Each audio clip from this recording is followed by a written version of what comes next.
¿Habrá enfoques diferenciales de observación?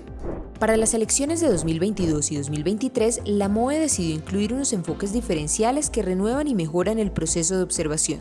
Así, la MOE ha concentrado sus esfuerzos para que dentro de los procesos electorales sean incluidos y tratados de manera igualitaria y con plenas garantías las personas con identidades y expresiones de género diversas, las mujeres y las personas en situación de discapacidad.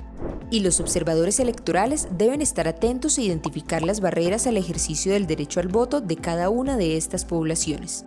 Para el caso de las mujeres, algunas de las barreras que pueden enfrentar son que no se les dé un trato prioritario a aquellas que estén embarazadas o con niños de brazos, que en el recinto electoral sean víctimas de violencia y discriminación, es decir, de hechos que dificulten o impidan el ejercicio de sus derechos políticos, por ejemplo, la realización de agresión física y/o verbal con estereotipos de género.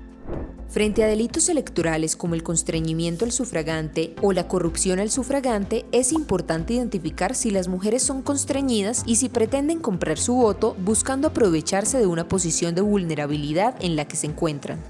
Estos hechos podrán ser reportados en el formulario F2A. Para el caso de los actos de discriminación que pueden enfrentar las personas trans, se deben registrar en los formularios F1 y F2B. Algunos ejemplos son que se les niegue a las personas trans el poder ingresar al puesto de votación o su derecho al voto por no existir una correspondencia entre la identidad o expresión de género con la información registrada en el documento, que las autoridades que están afuera o al interior del puesto de votación apliquen procedimientos para confirmar la identidad de las personas trans, o que al no existir una correspondencia entre la expresión de género de la persona y su documento de identidad, las autoridades consideren que existe suplantación de votantes.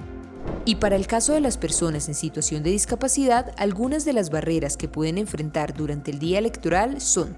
que los cubículos no sean adecuados para personas de talla baja, que las personas con discapacidad visual puedan tener dificultades para utilizar el material electoral si no está en braille, que las personas con discapacidad auditiva puedan tener problemas para comunicarse con los jurados de votación si no saben lenguaje de señas, que las personas con discapacidad física puedan tener dificultades para llegar a las mesas y puestos de votación si no hay rampas de acceso o ascensores.